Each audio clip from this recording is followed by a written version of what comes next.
अस्सलामुअलैकुम 6th class students, कैसे हैं आप सब। आज हमारी मैथ्स की क्लास नंबर 21 है इंशाल्लाह। और आपको याद होगा लास्ट क्लास में हमने अलजेब्रा स्टार्ट कर लिया था और चैप्टर 8 स्टार्ट किया था। चैप्टर 8 में एक्सरसाइज 8A स्टार्ट की थी। क्वेश्चन नंबर 1 हमने सॉल्व कर लिया था, क्वेश्चन नंबर 2 सॉल्व कर लिया था। आज हम इंशाल्लाह exercise 8A page number 122 question number 3 start करेंगे। ठीक है, तो नेक्स्ट पेज पे आज की डेट मेंशन करें, लाइन ड्रॉ करें और क्वेश्चन नंबर 3 अपनी कॉपी में नोट डाउन कर लें। क्वेश्चन नंबर 3 है आपका जो given, write the following as algebraic expressions. ठीक है, ये लिख लेंगे आप, write the following as algebraic expressions के जो नीचे आपको स्टेटमेंट्स दी हुई हैं वो आपको अलजेब्रिक फॉर्म में लिखनी है। तो नंबर 1 हम क्वेश्चन लिख लेंगे। नंबर 1 क्वेश्चन क्या है, the sum of P and Q. ये देखें स्टेटमेंट फॉर्म में लिखा हुआ है कि पी एंड क्यू को सम कर दो। यहाँ पे स्टेटमेंट फॉर्म में क्या लिखा हुआ है, पी एंड क्यू को सम कर दो। अब मुझे अगर इस स्टेटमेंट फॉर्म को अलजेब्रिक एक्सप्रेशन में चेंज करना है तो मैं किस तरह करूँगा, गौर से देखें। पी एंड क्यू को हमें सम करना है, सम का मतलब होता है प्लस, तो हम पी एंड क्यू को सम कैसे करेंगे, पी प्लस क्यू, आंसर। ठीक है, हमने P एंड Q को सम कर दिया तो ये हमारा आंसर हो गया। ये स्टेटमेंट फॉर्म कहलाती है, ये अलजेब्रिक एक्सप्रेशन फॉर्म कहलाती है। तो जो हमें वर्डिंग में लिखा हुआ है उसको हमने अलजेब्रिक एक्सप्रेशन में लिख दिया, राइट कर दिया। इसके बाद पार्ट 2 करते हैं। पार्ट 2 क्या है, the difference of A and B।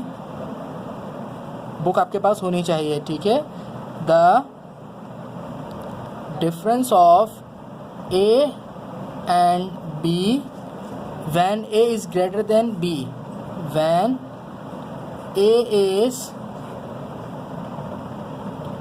greater than B। अब ये आपको स्टेटमेंट फॉर्म लिखी हुई है, इसको आपको किस में चेंज करना है, अलजेब्रिक फॉर्म में। डिफरेंस का मतलब होता है माइनस। देखें ये सिंबल और ये जो वर्ड है ना, इनको आप टर्मिनोलॉजीज के हैं, ये इनको सीख लें।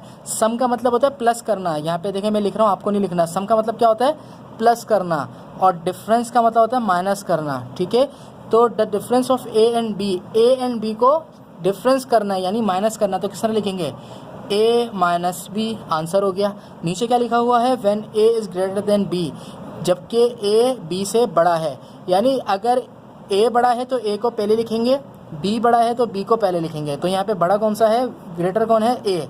तो यहाँ पे लिखा हुआ है ए ग्रेटर है तो ए को हमने पहले लिख दिया। ठीक है, तो डिफरेंस का मतलब होता है माइनस, ए एंड बी को डिफरेंस मालूम करो। इसके बाद हम इसका पार्ट 3 कर लेंगे। पार्ट 3 हमें क्या गिवन है, 2/3 of x added to 2y।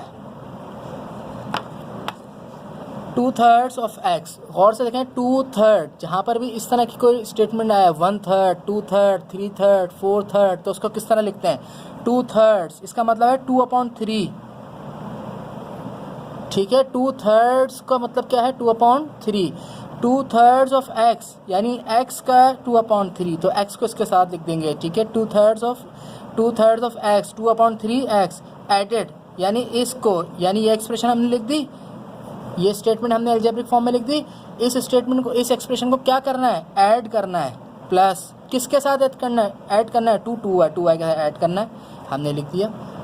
समझ आ रहा है कि स्टेटमेंट को अलजेब्रिक फॉर्म में किस तरह कन्वर्ट करते हैं। 2/3 ऑफ x 2x/3, ठीक है, ऐड कर दिया, ये रहा ऐड। 2y ऐड किसके साथ करना है, 2y के साथ, हमने कर दिया। ठीक है, ये मुश्किल टॉपिक है थोड़ा सा, जब इसको आप 1-2 दफ़ा देखेंगे तो इंशाल्लाह आपको समझ आ जाएगा। पार्ट 4 देखते हैं। पार्ट 4 क्या है, the product of m and n added to their sum. अब देखें, सम का मतलब क्या होता है, प्लस करना। डिफरेंस का मतलब क्या होता है, माइनस करना। प्रोडक्ट का मतलब होता है मल्टीप्लाई करना। ठीक है, स्टेटमेंट फॉर्म में मल्टीप्लाई को प्रोडक्ट कहते हैं, प्रोडक्ट।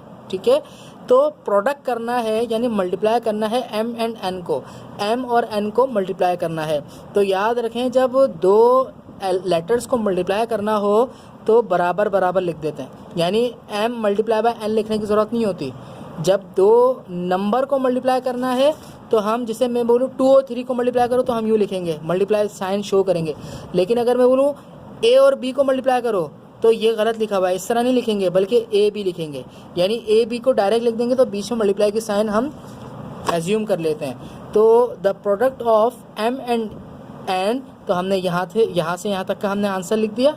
ठीक है, इसको ऐड करना है, इसको क्या करना है, ऐड। ठीक है, किसके साथ ऐड करना है, टू देयर सम, यानी इन दोनों के सम से, m and n, to their sum, their का मतलब है इन दोनों के सम से, इन दोनों के सम से। तो इन दोनों का सम लिखा और इन दोनों के सम को हमने इसके साथ ऐड कर दिया। वापस देखें, the product of M N, यहाँ तक हमने लिख दिया एम एन, एडिड की जगह प्लस डाल दिया। किसके साथ ऐड करना है, इन्हीं के सम के साथ, इन्हीं दोनों के सम के साथ। तो इन्हीं दोनों का सम लिख के हमने इसका ऐड कर दिया। तो ये स्टेटमेंट फॉर्म थी, ये अलजेब्रिक फॉर्म थी। इसके बाद पार्ट 5 कर लेते हैं। ठीक है, आहिस्ता आहिस्ता इंशाल्लाह आपको समझ आने लग जाएगा। पार्ट 5 क्या है, the difference of 2p and 3q when 2p is less than 3q। ठीक है, कह रहे हैं डिफरेंस का मतलब क्या हमने पढ़ा है, माइनस। ठीक है, जो मैं ब्लू पेन से क्वेश्चन के साथ लाइंस डाल रहा हूँ, एरो डाल रहा हूँ, ये आपको नहीं लिखना है। ठीक है, जिस तरह मैं यहाँ पे डाल रहा हूँ तो इससे मैं आपको एक्सप्लेन करने के लिए डाल रहा हूँ। डिफरेंस का मतलब क्या है, माइनस, यानी 2p एंड 3q को आपस में डिफरेंस करना है, आपस में माइनस करना है। लेकिन याद रखें, माइनस करते वक्त हमेशा बड़े नंबर को पहले लिखते हैं। हमेशा यहाँ पे भी था ना, माइनस करना था तो हमने यहाँ पे लिखा होता a बड़ा है तो a को पहले लिखा था। तो इसमें से हमें पता ही नहीं है 2p बड़ा है या 3q ग्रेटर है। तो इन्होंने यहाँ पे आपको हिंट दी हुई है कि van 2p is less than 3q, 2p छोटा है तो जो छोटा होता है वो बाद में आता है और जो बड़ा होता है वो पहले आता है। इन दोनों को हमने माइनस कर दिया, 2p एंड 3q को माइनस कर दिया, लेकिन 2p को हमने पहले नहीं लिखा। क्यों, तो क्या 2p छोटा था, 2p इज़ लेस देन। ठीक है, तो माइनस करते वक्त छोटा नंबर बाद में आता है।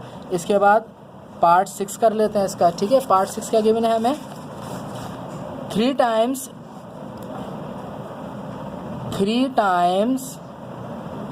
a added, 3 times a added to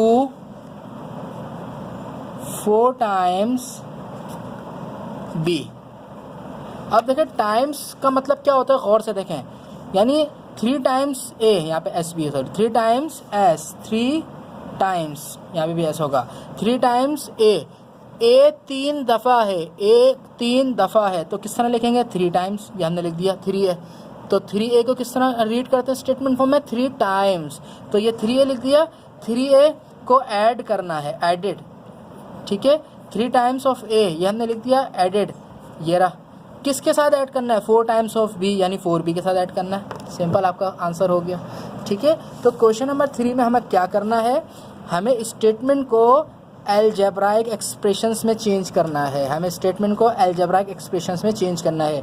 part 1 कर लिया, 2 कर लिया, 3, 4, 5, 6 कर लिए, बाकी 7, 8, 9, 10 कट कर दें। ठीक है, ये आपके लिए काफ़ी हैं, 1 to 6। ठीक है, यही आप इसकी प्रैक्टिस कीजिएगा। अब आ जाते हैं हम क्वेश्चन नंबर 4 पर। क्वेश्चन नंबर 4 बहुत आसान है, बहुत आसान है। ठीक है, क्वेश्चन नंबर 4, नेक्स्ट पेज पे आ जाए। नेक्स्ट पेज पे क्वेश्चन नंबर 4 नोट डाउन कर लें अपनी कॉपी में। राइट डाउन, आप कंप्लीट क्वेश्चन लिख लें। ठीक है, write down separately the terms of the following algebraic expressions. मैं डॉट डॉट डाल रहा हूँ, आप डॉट डॉट नहीं डालेंगे, आप कंप्लीट क्वेश्चन लिखेंगे। उसके बाद पार्ट 1 लिख लेंगे। पार्ट 1 क्या है, a plus B minus 2c।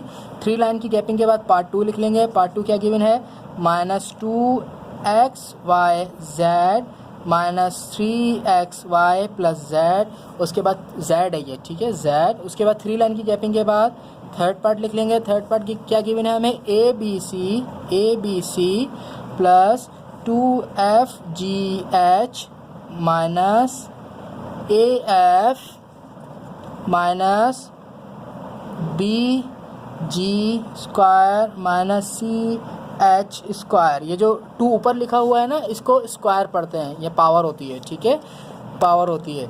अब हमें करना क्या है इस क्वेश्चन में? इस क्वेश्चन में लिखा हुआ है write down separately the terms.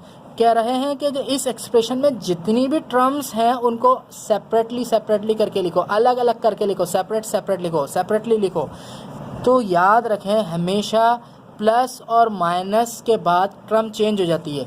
यहाँ से टर्म स्टार्ट हुई, ठीक है, ए फर्स्ट टर्म है, ये पहली टर्म है, प्लस आ गया तो यानी टर्म चेंज हो गई। ये सेकंड टर्म है, इसके बाद ये थर्ड टर्म है, ये क्या टर्म है? Third term. इसको और से किस तरह लिखूंगा? ए ये फर्स्ट टर्म थी, कॉमा, ठीक है, उसके बाद प्लस बी ये सेकंड टर्म है, प्लस बी ये सेकंड टर्म है, ठीक है, उसके बाद -2c थर्ड टर्म है, -2c थर्ड टर्म है, ए पहली टर्म है, प्लस बी सेकंड टर्म है, -2c थर्ड टर्म है। अब देखें इसमें मुझे बताएं टर्म कौन कौन सी है। माइनस से टर्म स्टार्ट हुई, जब तक प्लस माइनस नहीं आएगा एक ही टर्म चलती रहेगी। ये फर्स्ट टर्म चल रही है, ये पूरी, अभी तक कोई प्लस माइनस नहीं आया बीच में, ये फर्स्ट टर्म है, यानी माइनस आ गया तो अब यहाँ पे पहली टर्म खत्म हो गई, दूसरी टर्म शुरू हो गई, अब ये दूसरी टर्म है, ठीक है, ये दूसरी टर्म है और ये थर्ड टर्म है। First term, second term, third term. तो किस तरह लिखेंगे? -2xyz ये फर्स्ट टर्म है, कॉमा डाल देंगे, और सेकंड टर्म क्या है? -3xy सेकंड टर्म है, और थर्ड टर्म क्या है? +z, ठीक है। अब मुझे बताएं यहाँ पे कितनी टर्म है? ये फर्स्ट टर्म स्टार्ट हुई, यहाँ पे आके एंड हो गई, क्यों? क्योंकि प्लस आ गया। इसके बाद सेकंड टर्म स्टार्ट हुई, यहाँ पे आके एंड हो गई तो कि ये माइनस आ गया। ये थर्ड टर्म, ये फोर्थ टर्म एंड ये फिफ्थ टर्म, ठीक है। आपको ये लाइन नहीं डालनी नीचे, ये तो मैं आपको सिर्फ एक्सप्लेन कर रहा हूँ। ABC कॉमा, उसके बाद +2FGH second term, comma, third term क्या है? -AF, कॉमा, फोर्थ टर्म क्या है? -BG square, -4, comma, fifth term क्या है? -CH स्क्वायर, ठीक है। तो इस क्वेश्चन में आपको सिंपल क्या करना था, इस पूरे को एक्सप्रेशन कहते हैं। एक एक्सप्रेशन में काफ़ी सारी टर्म्स होती हैं, तो कहा गया इस एक्सप्रेशन में जितनी भी टर्म्स हैं उनको सेपरेटली करके लिखो, यानी हर टर्म के बाद कॉमा लगाओ, ठीक है। उसके बाद हम क्वेश्चन नंबर 5 लिखेंगे, आज का लास्ट क्वेश्चन, और इंशाल्लाह इसी के साथ हमारी एक्सरसाइज कंप्लीट हो जाएगी। राइट डाउन द, आप पूरा क्वेश्चन लिख लेंगे। Write down the algebraic expressions whose terms are given below. Part 1 लिखेंगे। पार्ट 1 क्या है? a, -3b, 4c, ठीक है। उसके बाद 3 लाइन की गैपिंग के बाद 4 लाइन की गैपिंग देते हैं, 3 लाइन की गैपिंग करते हैं। उसके बाद पार्ट 2 लिख लेंगे, -5abc, -7bcd, -3abd। उसके बाद पार्ट 3 भी लिख लेंगे, ठीक है। पार्ट 3 क्या गिवन है हमें? पार्ट 3 गिवन है हमें ABC + 2FGH, सॉरी ये तो मैंने यहाँ लिखने, सॉरी, ठीक है, कट कर देंगे, ये मैं क्वेश्चन नंबर 4 का लिखने लगा। हमारा ये क्वेश्चन है, ठीक है। पार्ट 3 3u, -1/2GT, ठीक है। फर्स्ट क्वेश्चन हमने ये राइट किया, उसके बाद सेकंड हमने ये राइट किया, थर्ड हमने ये राइट किया। अब देखें, ये इस क्वेश्चन में हमें टर्म दी हुई है, first term, second term, third term, ठीक है। क्वेश्चन नंबर 4 में जो हमने काम किया था उसके बिल्कुल अपोजिट काम करना है। क्वेश्चन नंबर 4 में हमें एक्सप्रेशंस दी हुई थी, उसमें से टर्म्स निकालनी थी। अब हमें टर्म्स दी हुई हैं, इनको मर्ज करना है, यानी इनको एक्सप्रेशन बनाना है, ठीक है। ये सेपरेट टर्म्स दी हुई हैं और इन्होंने कहा है कि इन सेपरेट टर्म्स को एक्सप्रेशंस में चेंज कर दो। एक्सप्रेशंस कहते हैं, आप कॉमा नहीं, तीनों टर्म्स को मिलाकर लिख दो। तो किस तरह लिखेंगे? a, ठीक है, कॉमा नहीं लिखेंगे, -3b, कॉमा नहीं लिखेंगे, 4c। लेकिन हर टर्म के बाद आपको पता है प्लस माइनस आता है, तो 4 का कोई साइन नज़र नहीं आ रहा। जब साइन नज़र नहीं आता तो कौन सा साइन होता है? प्लस। शाबाश, यहाँ पे प्लस आएगा, यानी जिस टर्म के साथ साइन नहीं है तो वहाँ पे प्लस आएगा। देखें यहाँ पे भी कोई साइन नहीं था तो प्लस था, तो शुरू में प्लस नहीं लिखते। अब देखें यहाँ पे फर्स्ट टर्म क्या है? -5abc, कॉमा हटा देंगे, सेकंड टर्म लिख देंगे -7bcd, ठीक है, कॉमा हटा देंगे, थर्ड टर्म लिख देंगे 3abd। लेकिन यहाँ पे तो साइन कोई है ही नहीं, तो जो साइन, जब साइन नहीं हो तो प्लस होता है। इसके बाद फर्स्ट टर्म क्या है? 3u, ठीक है, और कॉमा हटा देंगे। उसके बाद क्या है? -1/2gt। आंसर हो गया आपका ये। तो आज हमारी एक्सरसाइज 8A कंप्लीट हो गई है। ठीक है, आज हमने क्या किया, क्वेश्चन नंबर 3 स्टार्ट किया। क्वेश्चन नंबर 3 में हमने स्टेटमेंट को अलजेब्राइक फॉर्म में लिखा, एक्सप्रेशंस में लिखा। क्वेश्चन नंबर 4 में हमने एक्सप्रेशंस को टर्म्स में सेपरेट करके लिखा, और क्वेश्चन नंबर 5 में जो टर्म्स सेपरेट लिखी हुई थी उनको हमने मर्ज करके एक्सप्रेशन बनाकर लिखा। तो यहाँ तक काम करें और मुझे चेक करें। अस्सलामु अलैकुम वरहमतुल्लाहि वबरकातुहू।